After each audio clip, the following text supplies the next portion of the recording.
So if you're receiving hormone replacement therapy, it's important to understand how different vitamins and minerals can help support that therapy. First being magnesium threonate. Here we call it NeuroMagnesium. This is going to help cross the blood-brain barrier and promote sleep and relaxation. Getting stress down is critical for hormone balance. The second supplement that we have here is DIM.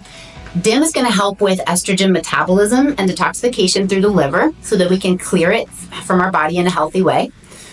The third supplement is a general B complex.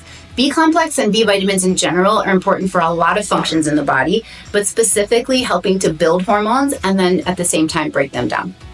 The final supplement in this bundle is going to be our berberine. Berberine is nature's metformin. It's going to help improve your insulin sensitivity, and that's the goal when it comes to hormone balance. Insulin resistance is the enemy of hormone balance.